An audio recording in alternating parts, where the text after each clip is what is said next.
of owning a cafe and other heroic deeds by Beware the Twistero. Chapter 49, The Plan. His plan, while simple, had made the best of what he had to hand. The information Tomra had provided, the known skill sets of trusted individuals, and the limited time frame they had to work in. 3 days, of course, was not ideal, was it? Thursday was either going to make or break the family and friends he'd collected. If they failed, if all for one escaped, if he got free, then nope, he couldn't afford to think that way. He would not allow himself to think about any potential fallout because, well, what was the point in worrying over something that he could do nothing about? He knew that he was making a powerful enemy here, and yes, perhaps it was crazy to think that anyone, let alone him, someone who'd never entertained the idea of entering a hero program, could go up against a man that had made Bakugo Mitsuki pale considerably when he'd raised the bastard's name, but what was the alternative? Pack his kids up, sell the cafe, abandon the cats, and get the fuck out of Dodge? Where would they go? Who could they trust? What about their community? What about Kimiko? Their friends, the Tots, All Might, and the other pros they'd come to know and care about? No. There was too much at stake, and he wouldn't allow Shigaraki or anyone else to get in his way, and so the plan had unfurled in his mind and begged to be written. Step 1. He deciphered the whispered words, shaky phrases, and stuttered confessions Tomra had murmured with gentle encouragement and understanding. My real name is Shimura Kentenko, but I'd like you to keep calling me Tomra. Tenko died with the rest of my family that day. He then broken what he'd learned down into the most poignant information and jotted what was necessary across a set of napkins. Napkins that would line the 2 cake boxes Mitsuki would take out with her that afternoon as per her regular Monday order. And hell, had the poor boy had a lot of information to give him in that precious 10 minutes before he'd met the woman he'd chosen to rope into his scheme. He had a feeling that she'd have been offended if he'd left her out anyway. She was still a bro, if only a semi-retired one. Shigaraki had the ability to steal quirks through touch. He had the ability to distribute them as well. He could combine them, evolve them, remake them all together. He was old, intelligent, and wealthy beyond imagination. He wanted something that only All Might possessed. He wanted to reshape the world in his chaotic image. He wanted society to revolve around the strong. He wanted to rule over everything absolutely. He believed he was the hero of this narrative, and that one thing alone made him more insanely dangerous than anything else. Or so he thought. He doesn't just rely on people with quirks, Tomra had murmured. Not all people can be broken, bribed, or bought on board. Not all of them can be led, so he makes servants with the help of a man I've been told to call Dr. Garaki. He breathed. I've met him a few times. He embalmed my family's hands. The last time I saw him, he was at Jaku Hospital. He makes these things, these undead thing called Nomu, out of the quirks that Sensei steals. He knits them into blindly obedient servants. He wants to do something similar to me. God, it had been hard to hear, and as the teenagers sat, Dabi curved protectively around his partner, with him on the floor of their apartment's living room, he'd allowed the 16-year-old to talk unabated and noted down what he knew Sir Night-Eye, All Might, and their associates would need to know. Some things he'd kept off record, like the fate of the boy's family, the heartache he'd endured, the support and encouragement he genuinely believed that Shigaraki had dabbed on him through kindness. What had befallen the Shimura family wasn't his tale to tell, and he wouldn't allow for any reprisals to be lodged against the teen either. The Nomu are strong, vicious, and virtually unstoppable. I don't think they have a consciousness. Well, aside from Kurogiri, there's a man I've only ever heard Sensei call him twice. His quirk can make full-body copies of himself and others. Kurogiri was created through one of those clones and several blood-based quirks. I think he has his own self-awareness, but I can't be sure.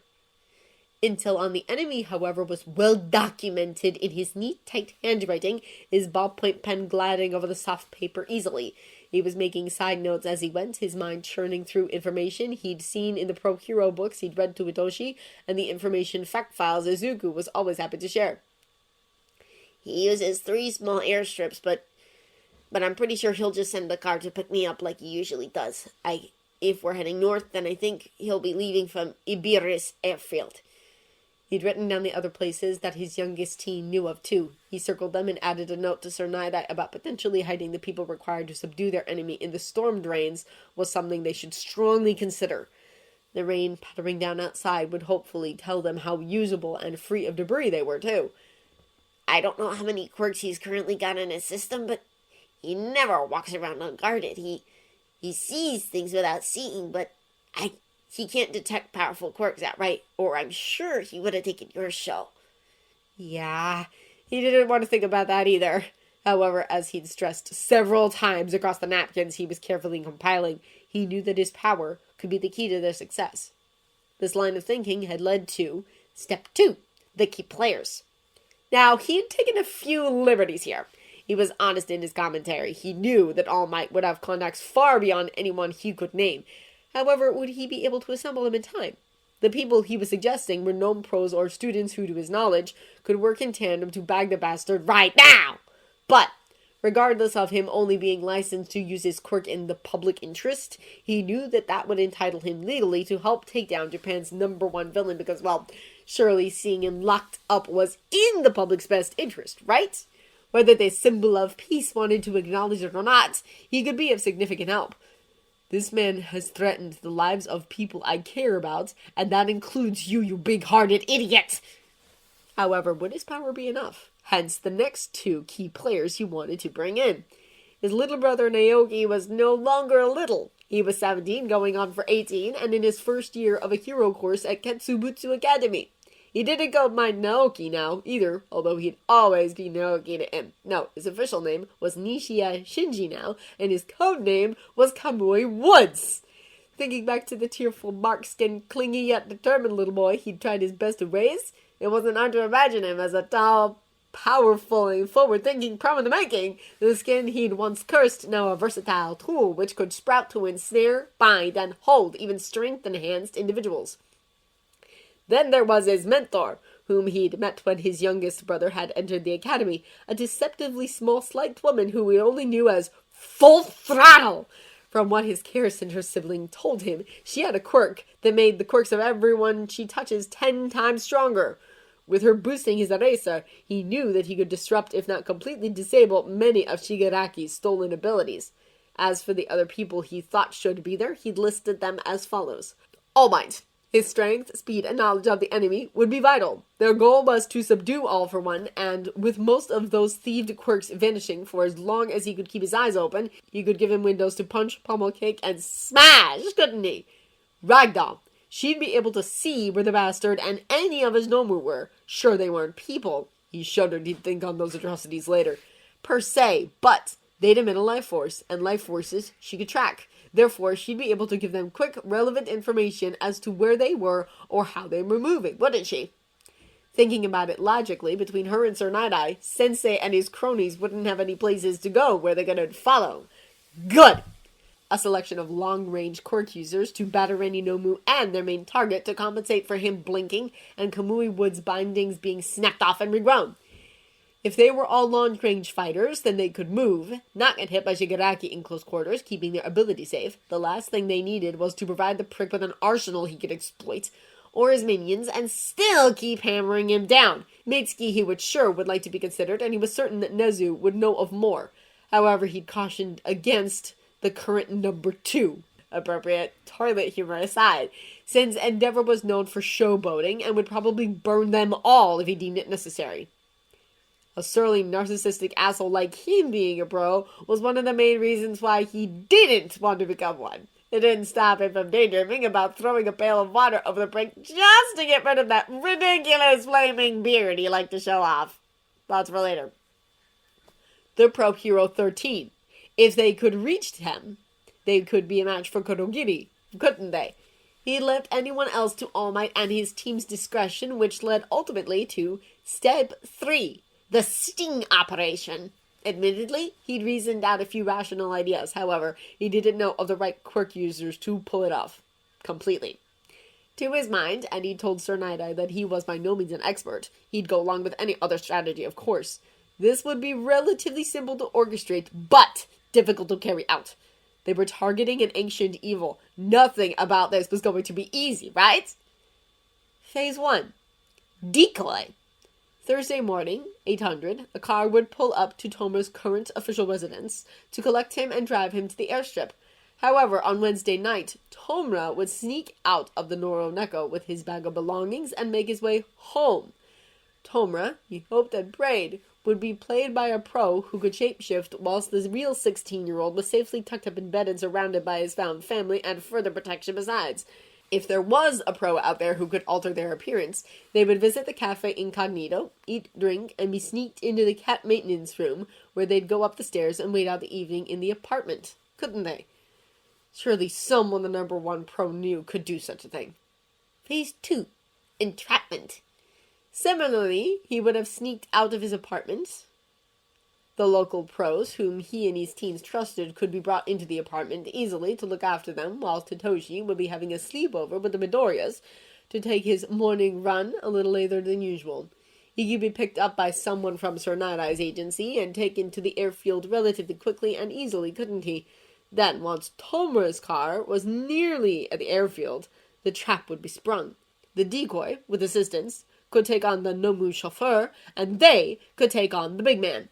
His youngest lodger was very confident that Shigaraki wouldn't pick him up personally. The man had certain habits, and liked to enjoy a rich breakfast on the ground with a cigar or two, read the morning paper, and drink champagne before a flight. Prick! He'd also advised them to track down Garaki, but had added that he didn't want to sound like he was teaching you to suck eggs.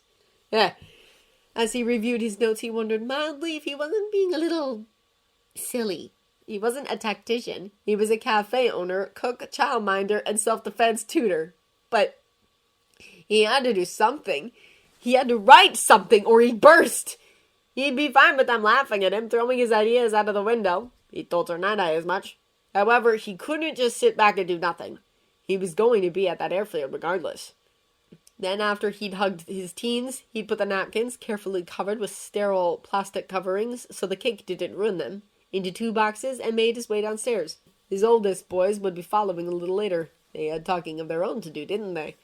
Hell, it had taken him a while to calm them both down and convince them that they should stay at the apartment on Thursday. The illegality of them using unregistered quirks aside, he could take care of him. He trusted All Might to keep him safe, too, but he wanted Shigaraki nowhere near them, Hitoshi, or any of his precious people. If it wasn't for Naoki being older and so capable, he wouldn't have asked to get him involved either. However, he tried his best not to dwell on such things before he spoke to Mitsuki, begged his favor, and heard back from the men he wanted to work with. Who he wanted to work with him. Pulling a wad of napkins from her bosom, All Might bonking, Gran Torino huffing, and his eyebrows reaching for his hairline, Mirai watched as she waved them at him before slamming them down upon the desk, the fierce smirk she wore, primed with pride and pleasure. You boys need to hurry up and get everyone's favorite cut down on the payroll, she told them before fanning the squares out in a set order, the gleam in her crimson eyes brokering no argument. Well, don't just stand there like a bunch of morons! Come and take a look! She ordered, cocking his head to the side, a smile threatening his lips as Dojinori was the first to sidle next to the groaning woman, his body having skirted around the huffing, puffing Gatarina who glowered at them and the police officers. Young Naomasa was in their number, his eyes wide. The sidekick was swift to follow. What he saw had his brows lifted even higher. This is pretty fucking ingenious, huh? Minsky nodded before her countenance shifting at speed. And before any of you even think of approaching Tomra without Sho or Dabi there, then you'll have to go through me and the rest of the pros who know and care about them. You hear? She grunted, her arms folding while she glared at the old man on the sidelines. I just hope in the world that you, madame, to dictate terms to us. He grunted, his diminutive body powering into the air, his wrinkled eyes slipping from her to where his protege and his sidekick were reading. I'm someone you don't want to fuck with, old-timer, she returned, a crackle of explosive power momentarily haloing her. Oh, and for the entrapment, I am all in, she said, her attention shifting from the grumbling elder whilst she elbowed All Might. He believes that you'll keep us all safe, and I want to get a couple of blasts across his smug prick face for daring to sully the Naradeka and bang at those fruit pies, she stated firmly, her left fist punching into her open right palm. fruit pies. Regarding the senior pro, Mirai definitely smiled this time. They're exceptional, he admitted, not unlike Shouta Aizawa himself. He furthered, his hand gesturing over the napkins, an amazed, pleased laugh leaving him. He came up with all of these logical, doable ideas in 10 minutes. He breathed. If I didn't know him, I wouldn't have believed it, he added before his gaze slipping to All Might. What do you say, Toshinori? He pushed. Kire Kuruga owes us a favor, doesn't she? With her quirk, she could easily become Tomna, couldn't she? Nodding, that awful tension filled with guilt, worry, fear, and regret started to leave those massive shoulders, his smile filled with wonder. My God! He breathed. Yes! We could easily use the storm drains to our advantage, too. We could swap out maintenance workers with police force officers tomorrow to stake up the land. We could have them go to all 3 airfields, couldn't we?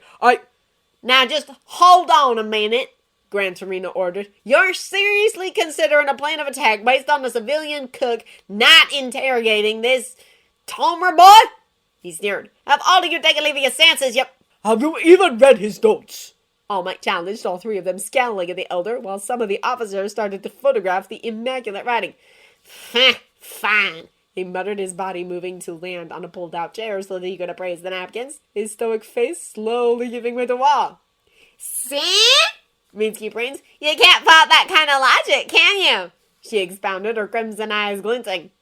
So, she said to the room at large, what do you want me to tell him when my son and I head over for our usual breakfast orders tomorrow,